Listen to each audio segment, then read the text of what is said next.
Good morning, everyone. First thing first, is my voice audible? Yes, sir. Okay. Audible, sir. Let's have a quick review about what we have discussed yesterday. I was discussing about Western political thought, and I started saying about uh, what is the previous year questions and what is the importance of this. I also said uh, I also said how this Western political thought is related to the other parts in the subject. Now, today, what I'm going to do is I'm going to continue with the same discussion from the so called how these thinkers are connected, first of all. That is the thing that you have to understand, and then we can understand slowly something called about each and every thinker.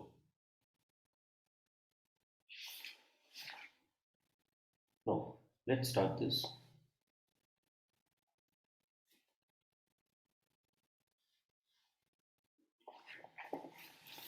Now, the Western political thinking or any thought begins with the so-called Plato, Aristotle. Let me give a brief idea about it. See, in Greece, there is one person called Socrates or Socrates. Now, what he used to do, he is considered as the best thinker of all his times or of all that times. No, Socrates, I'll come to him. But over a period of time, what happened? Socrates used to question the government or question the existing system. As a result, people were very afraid, or those who are in ruling, they were very afraid of his nature, and they had kept charges on him saying that he is corrupting the young minds. Because of this, the state has made him, uh, has given him some capital punishment. As a result, he was dead by consuming the poison of the state. Now, it is said that Plato was the student of Socrates, who got really upset with the death of his teacher. Now, he has understood what is the reason for the death of his teacher. He very well he knew that Socrates was correct, but what caused his death is the inefficiency of the ruling class. Then he understood that if the ruling class is inefficient, people has to suffer, like Socrates did. As a result, he started speaking about the so-called what are the qualities of a perfect state altogether. Qualities of a perfect state. This has given rise to discussion of the so-called what exactly is a state, what is a good state, how can we make a good state, who should rule, what should be their so-called qualifications, right? And what, how people should be there in such a state. So he has propounded the theories of state way back in 400 or 500 BC uh, by Plato. Now he gave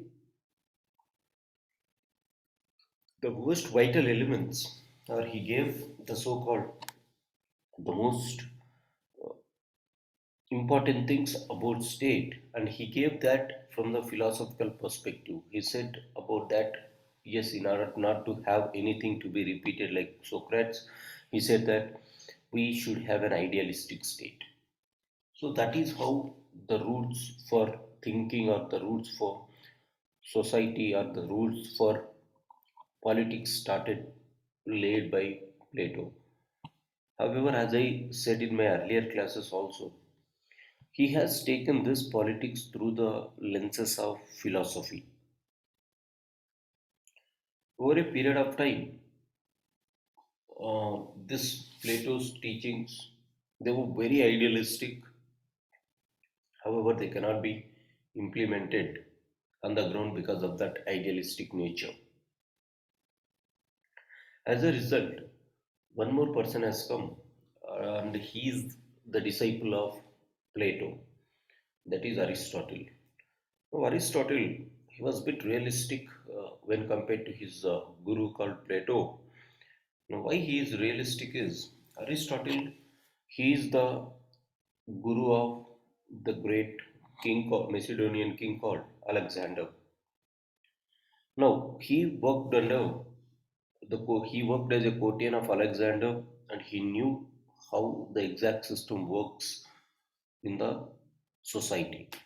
Hence, he liked Plato, he liked his teachings because he was his guru.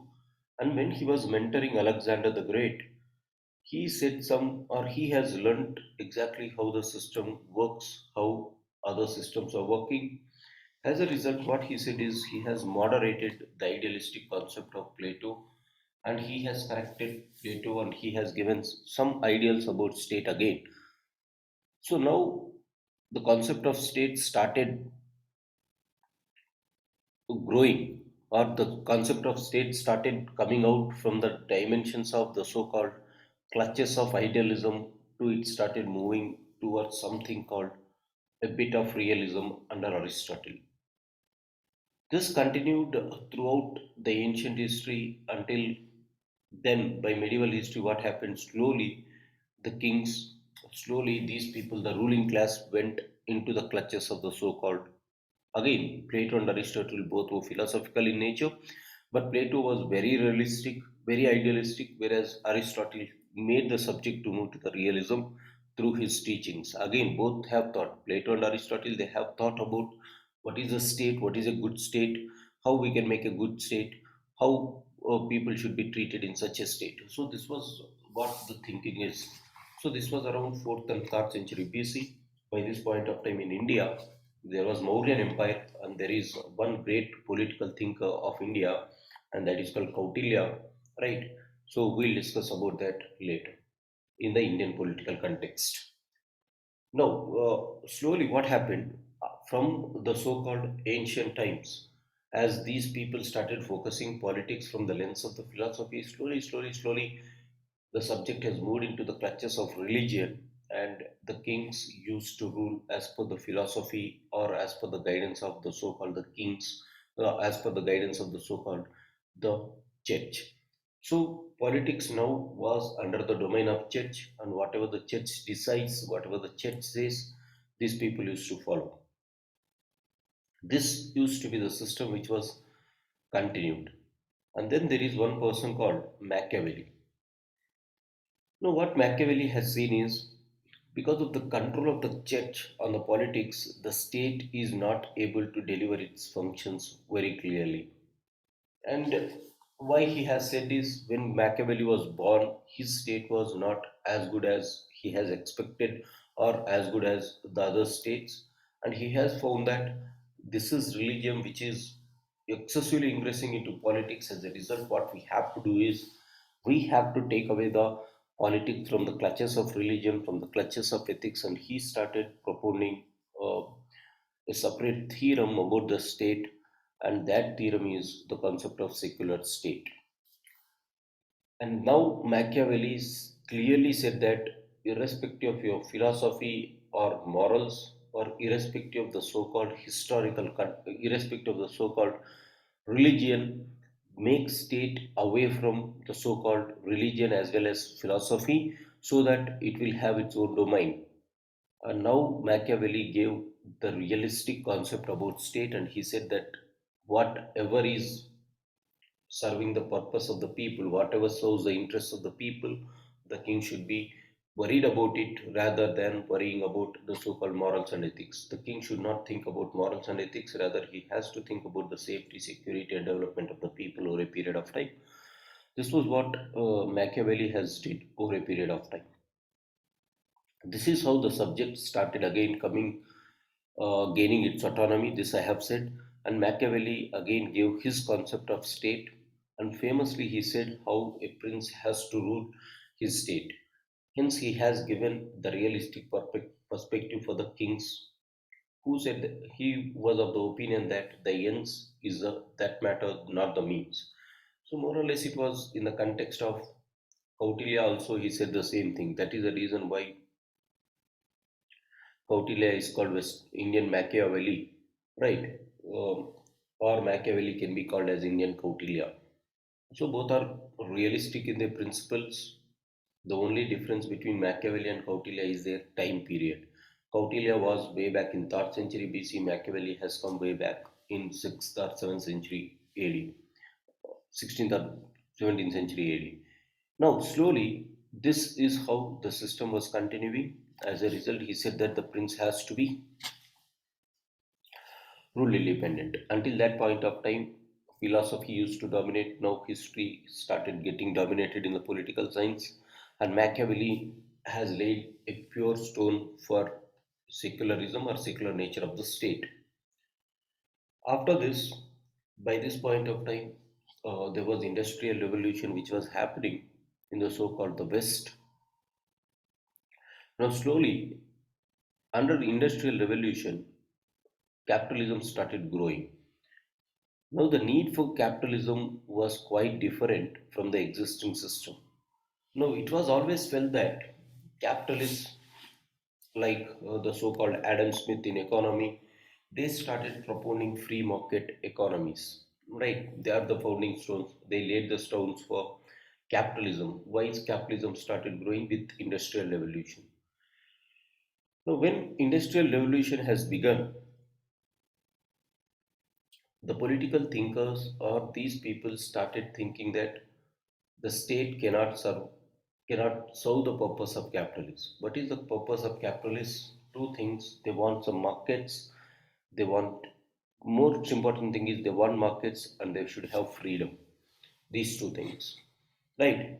Now, it gave rise to the new debate called what about state in a market world? Or earlier there was no market because there was no industrial revolution at all.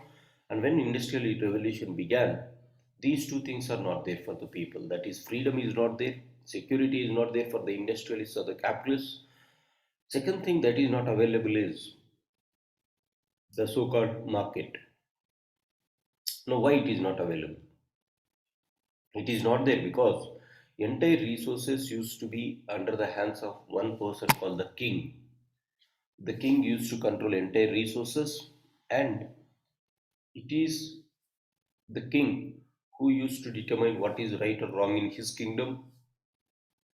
Right? If someone wants to have some license to start an industry, it is up to the whims and fancies of the king. So one thing is everything is controlled by the king. There is no concept of this thing called individual property. Everything was a state property by that point of time.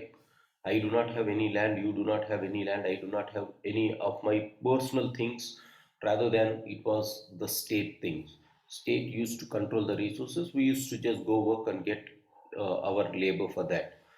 No, that is how the system was there. Under this system, under this system, what is the major drawback is people will not have individual property. As a result, what it has happened is this is not making the people to have enough money. As a result, the market for the capitalism is not being built up. Hence, again, the need for studying the state arised. How state has to be developed in a modern world or a modern scientific world where industrial revolution was taking place. And during this point of time, you have thinkers like Hobbes, Locke, John Mill, particularly these persons, they started saying that until that point of time, until Machiavelli or until Aristotle, they used to think that king's role is hereditary in nature, it has come from divine origin. So they gave the concept of divine origin and they said that okay, king is a direct representative of the god, hence he will continue his legacy as long as the state exists. So this was what their philosophy is. So even Machiavelli has accepted that yes, it is the divine theory. Now these people saying that don't, this is not divine theory. Why they have challenged this divine theory of state? The reason is this: as long as divine theory of state exists, these industrialists are not having any way to go ahead or anything to progress because every resource is controlled by the king. Now, as a result, they wanted to break this structure and they wanted to make sure that it is not the divine theory of rights, rather, it is the people who have elected the king. As long as the king get the support of the people, the consent of the people, he is going to rule. If he is not able to get the consent, he is going to lose. That is how these thinkers started thinking about the concept of state. Now, with this thought, they said that state is not a divine theory, but rather it is a contract of people. In this contract, they have selected one person, and that person is called king. And this thought of, or this type of thinking is called social contract theory. Social contract theory, and this social contract theory was propounded by three famous persons. One is Hobbes. Thomas Hobbes is the first person to give this social contract theory. John Locke gave his social contract theory, and then there is one more person called J.J. Rousseau. These three persons, J.J. Rousseau is not here in the syllabus, but J.J. Rousseau, Hobbes, and Locke gave the concept of social contract theory. Now, what happened? In this social contract theory, they made it very clear that it is the people who have elected the king, and hence the king has to obey the rules of the people. This is how they say. Now, by this point of time, Hobbes started telling that king is not from divine origin. He was made by covenants or agreements. Right? He was a result of agreements. As a result, he has to go with protection of rights of the people. And the first right, he said, is right to life is indispensable. And the first duty of the elected person or the selected person out of that covenant is to protect the rights of the people, particularly the right to life of the people. Now, slowly, this was taken further one step ahead by John Locke, and he said that yes, what Hobbes said is correct, because Hobbes has clearly said that it is a state of contract. It is contractual obligation which resulted the state, not divine origin theory. And Hobbes has asked for right to life. John Locke has asked not only right to life, but there are some other elements which are very important for the common man to be given, and that is called the right to property, right to family. So these things they used to say he has expanded the rights now. Locke has expanded some rights from right to property. He has taken to three or four more rights which are very essential. So that is how rights started building up. Now, what do I mean by rights?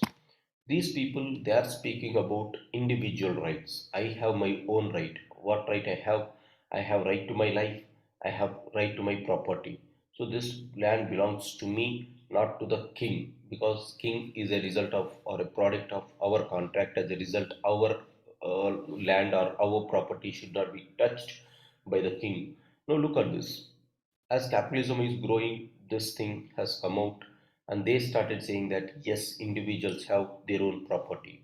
Now, when individuals have their own property, the concept of individual property comes ahead, and whenever the property of individual property comes ahead, then people will start having more money in their hands. Once people have more money in their hands, it will be conducive for the market to grow. Right? That is another context which will be going on. So Hobbes, Locke, these are the people who started propounding, and they started making the so-called state very, very viable from the perspective of people. As a result, people started gaining more rights. Their life is protected, their property is protected. Now they have money in their hands. This is what exactly the capitalism wants. What they want individual property. They do not want the state to be together, not the state to be together. They do not want common property. They want individual property. Look at, if you are staying in a joint family, if you are staying in a joint family, the resources that you require, say for example, a TV, a fridge, a dining hall, right, a dining table, with one set each, it is going to serve for the entire joint family. No, capitalism doesn't want this. Capitalism wants market. As a result, they'll go for nuclear families. If there is nuclear family in a family, if the entire giant family is getting divided into three families, now each family requires one set of fridge, one set of dining table. As a result, their market is going to expand. This is what exactly the capitalists were thinking whenever they started saying about the so-called the state. So this started running out. Now this started creating market for capitalism, obviously. This is how they have utilized the concept of state, and they started saying that state has to do this function. In the middle, there was one more person called John Stuart Mill, who said that what exactly the state has to function or what exactly the state has to do while protecting the interests of the people. Right? Again, he has said that liberalism, and he has said that about creative mindsets of the people, where he has said that we should give importance to people's creativity along with people's work. Right? This is what John Stuart Mill has said, but John Stuart Mill is not much relevant into this, but he has given his own concepts about how the state has to function over a period of time. So Hobbes and Locke now started taking politics from the view of the so-called individual rights. Why? Because this was the era of this was the era of industrialization. Now, yes, Hobbes, Locke, they were successful. J.J. Rousseau, they were successful from making the state to be not in the clutches of the king. Rather, they spoke about the individual rights. They spoke about something called democracy, where people have their own rights. People have their own rights fulfilled. As a result, democracy started flourishing in the West, and slowly, capitalism started building up. Now look at this. There was Plato, when there was Aristotle, it was something called idealism, which was building up. So look at the ideologies which were going ahead. Ideologies is your eighth chapter. Look at that. Idealism started growing way back from Plato to Aristotle. Realism started building up during the times of Machiavelli, and then capitalism started growing during the times of Hobbes, Locke. Or these thinkers are a product of capitalism. Then, by looking at the nature of capitalists, by looking at the way in which capitalists are working, these people were really upset. Some people called the industrial workers. No, capitalism has resulted in the division of the society into classes, that is called the owners class and the workers class. And there was one famous thinker who has analyzed this very clearly, and he was Karl Marx. And Marx has laid new foundations to one more ideology that is called Marxism. Now, according to Karl Marx, he is saying that look at the state. Now, he started challenging the state, saying that state is a product of capitalists. State has been created just by capitalists. More or less, it appears to be true also. I said that Hobbes has taken away, Locke has taken away the powers of the king, and he has given them, or they have given them to the people, and people started framing the state. Now, this state now, as people are having individual property, they support a state who gives them more rights. Now, as people are getting more rights, they will be more divided, and as a result, they will be always in a quest to have more and more. As a result, capitalism is surviving. So they thought that, Marx clearly said that whatever the thinkers have said, they are capitalist oriented and they wanted to create a state which favors capitalism. As a result, in this domain, whenever state is formed by these fellows, they are going to always frame the policies to exploit a common man or to exploit the so-called women or to exploit the so-called workers class. In order to overcome this problem, he has said that let us not believe in state, let us believe in the community again. Right? Now he started propounding his own theory that is called Marxism, where he has said that state should not be allowed to rule, rather it has to be taken away and the powers has to be taken by the so-called workers of the industries. So this gave rise to one more ideology in political science that is called Marxism.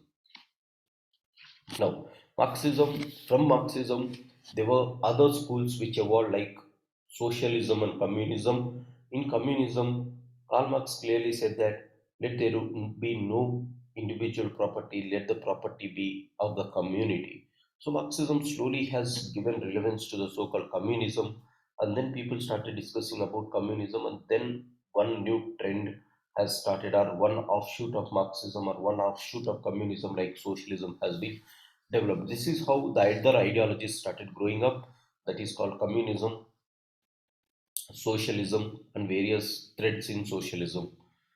right? By looking at Marx, by looking at the inspiration of Marx, the Russian people, they got really inspired over a period of time. They got Russian Revolution. After Russian Revolution, they have implemented Marx ideology, but this time it was done by Lenin, and he has bought or he has modified the so-called Marxist ideology, and that is called Leninism.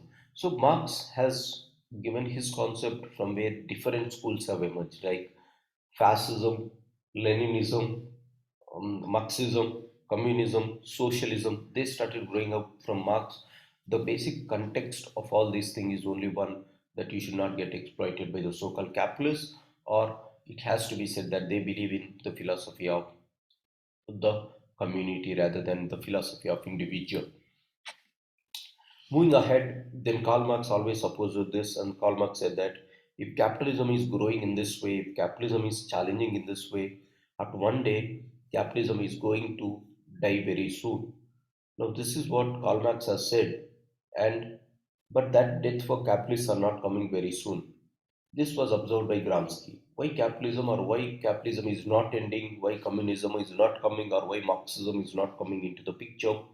Right after Marx's death, Gramsci he took the subject and he took at why Karl Marx theory is not coming into practice. And then he observed that capitalists have developed not just political structure, but they have developed other structures like social structures, economic structures very well, and cultural structures very well. And the capitalists are growing because they have the assent of or consent of the people. Hence, he said that Marx was not correct, or he was partially correct to think that capitalism is going to have revolution, or it is going to have revolution, but revolution cannot occur as long as people are supporting the capitalists. And it is very clear that people are supporting the capitalism, because capitalism is driven in such a direction that it is it convinces the people that it is working for their benefit. As long as this is considered as long as this consent is given by the people, yes, it is working for us, there is no revolt which is going to take place. And then he said that if you want to become a hegemon, the most important idea that you want is you should have the support of the people. This is how the concept of hegemon has come, and this concept is something which is related to why capitalism is not coming down, or why communism is growing. So this is what Gramsci's idea is there.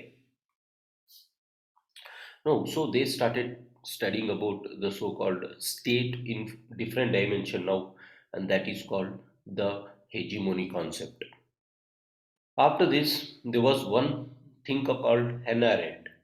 Now, why she has come? She was an advocate in trialing the so-called Adolf Eichmann. There is one person called Adolf Eichmann. He was a general in Adolf Hitler's regime, and he is the in charge of the so-called conducting the Jewish killing. Hitler, in his policy of killing the other races, particularly the Jews, he has committed genocides, right? So he thought that it is his race which is more superior, and other race has to be eliminated because other races with impure blood. Now Hitler has unleashed his fascism over a period of time, and then when Hitler was brought down by the Western world through the war, these people, these thinkers started studying about how could the so-called people around Hitler accept this atrocity which Hitler has committed. And then there was one person in Hitler's gang that is called Adolf Eichmann, and he was being trialed by the court. After the World War, what happened? Adolf Eichmann was caught and he was brought before the court. Now the proceedings were going in the court, and Hannah Arendt was studying what exactly was happening, and she was the lawyer who was taking the things uh, taking the things on Adolf Eichmann.